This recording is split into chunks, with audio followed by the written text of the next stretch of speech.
Hello everyone, hope you're all well. Now then, if you remember last time, after the accident, Frank went to visit his dad in hospital and eventually Dad returned home for them to find a note from Frank's mum. This chapter is called Hard-Faced Men. "What does it mean, Dad?" asked Frank. "Why is she sorry?" "Because she's left." "She's not coming back?" "No." "Why?" "Your mum has gone to live in a big house with a small man." "But I'm sorry, Frank. I tried my best for her. But my best wasn't good enough." "I'm sorry, Dad. I need an huggle." "Me too." Father and son held on to each other tight, and they cried and cried until they could cry no more. To his credit, Dad never said anything bad about his wife, or, by this time, ex-wife. But Frank felt deeply hurt that his mother had left without even saying goodbye. Even though she now lived in a huge house, Mum never invited her son to stay. Not once. When she forgot her son's birthday for the second year in a row, Frank was in no hurry to see his mother again. Weeks and months passed without any contact, and then it became unthinkable to call her. So he never did. Frank never stopped thinking about her, however. It was confusing because as much as she had hurt him, Frank still loved her. Dad lost so much after the crash. Not just his leg, but his wife too. Soon he was about to lose something else dear to him, his job. Gilbert loved being a Bangor racing driver. It was all he dreamed of from when he was a small boy. Despite his pleas, the track owners banned him from racing ever again. They blamed him for the accident and never wanted to see him back on the track. What's more, they told him it wasn't safe for him to race cars with only one leg. So, Dad tried and tried to get a different job, any job. But jobs in the town were scarce, and a man with a wooden leg always found himself at the bottom of the pile. Dad was used to being a hero, but now he felt like a zero. 2 cold Christmases came and went. As time passed, Frank became increasingly worried about his father. Sometimes he would find the man sitting alone in an armchair, staring into space. Often, Dad wouldn't leave the flat they lived in for days. No one beeped their horns anymore when they walked down the street, and now they couldn't afford to go to the pie and mash shop, let alone be given double helpings. On Frank's 11th birthday, Dad bought his son a huge race car set. The boy loved it. It was the best toy ever. Dad even painted one of the miniature minis with a Union Jack so it looked just like Queenie. Together they would play with it late into the night, reenacting Dad's famous victories on the track. However, as much as he loved it, Frank worried where his father, who'd been unemployed now for a couple of years, had got the money to buy it. Frank knew that very few children had toys like these. Race car sets cost hundreds of pounds, and Dad didn't have hundreds of pounds. Soon after Frank's birthday, groups of hard-faced men started banging on the door of the flat. They would wave pieces of paper and bark about unpaid debts.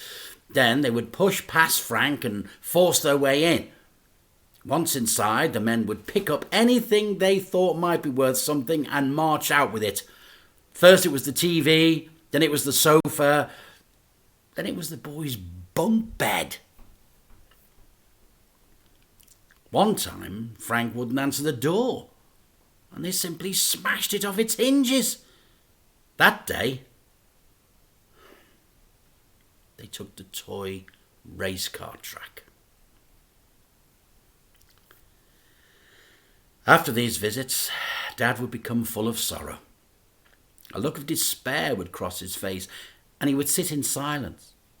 Frank would do his best to cheer up his sad dad.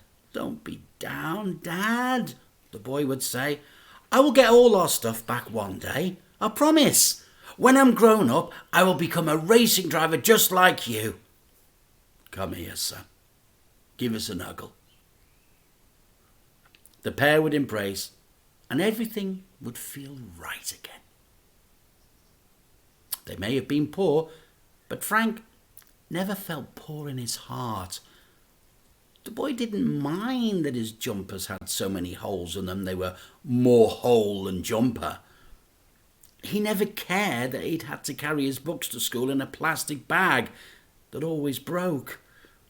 Soon it became normal that they had just one working light bulb in the flat, and they had to move it from room to room at night. This is because the boy had the best dad in the world. Or so he thought. And we're going to move on to chapter 5 now, and this one is called Top Secret. One night, over a dinner of cold baked beans in their coal flat, Dad made an announcement. "Everything is about to change." A concerned look crossed Frank's face. Despite having nothing, the boy liked things just the way they were. Dad rested his hand on his boy's shoulder. "It's nothing to worry about, mate. Everything is about to change for the better." "But how?" "Our life is about to change. I have got a job." "Brilliant! Dad, I'm so happy for you." "Oh, I'm happy too," replied the man, though somehow he didn't look it. "What's the job?" "Driving." "Banger racing?" asked Frank excitedly. "No." Dad gathered his thoughts. "But I will be driving fast, very fast." "Wow!" The boys lit up like headlights on a motor car. "Yeah, wow! And I'll be earning lots of money. Lots of money. We can get the TV back." "Oh, the TV is boring. I like listening to all your racing stories." "All right then, mate. We can get the sofa back." The boy thought for a moment. It wasn't comfortable eating dinner sitting on a wooden crate. "I don't mind the splinters in my bottom." "Really?" asked Dad with a chuckle. As the man laughed, he rocked back and forth on the crate. "Ouch! I've got another one." "All right. I know what you really want back." "What?" "Your race car set." The boy fell silent. He did miss that toy very much. "Oh, I guess, Dad. I'm really sorry they took it away, mate." "Oh, don't worry, Dad." Frank could tell something was up with his father. He just couldn't tell what.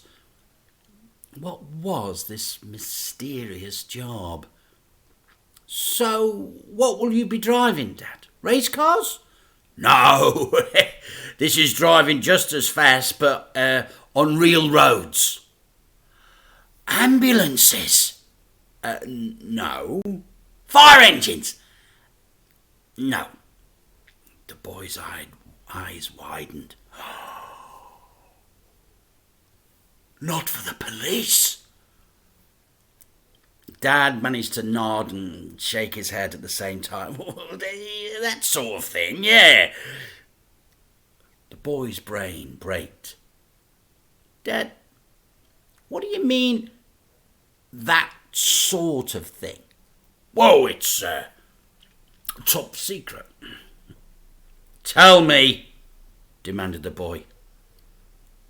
Oh, it wouldn't be top secret if I told you.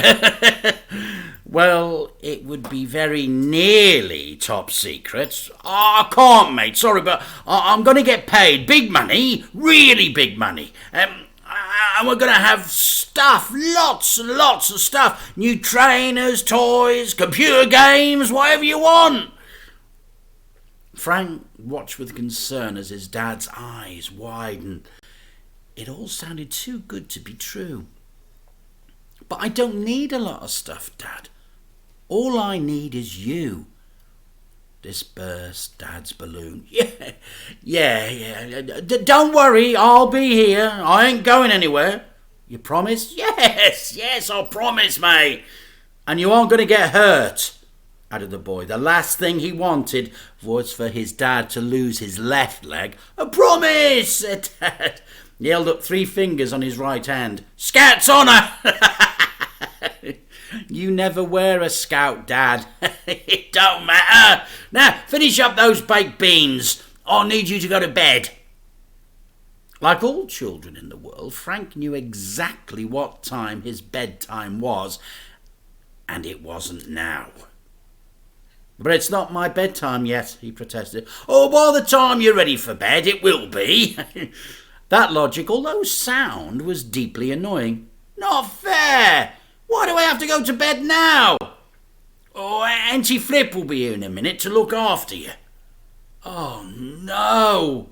Don't be like that. She's the only family we've got. Best of all, she's always up for babysitting. I'm not a baby. I know that, mate. Well, why is it called babysitting then? You mustn't sit on a baby. Yeah. I don't know. Where are you going anyway? Well, I'll just have to pop out for a meeting at the Boozer. Can I come, Dad? No! Please? Pleaded the boy. No! This is for grown-ups. Kids aren't allowed down the Boozer anyhow. But I want to come. Sorry, mate, you can't. Now, come on, give us a huggle. Tonight, the huggle was tighter than usual. Dad always held his son a little tighter when he was feeling worried about something. Frank wasn't stupid. He knew that something was up. He just didn't know what yet.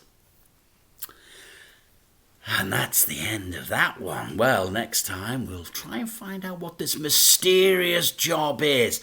And until then, you take care, and I'll see you very soon. Bye-bye for now.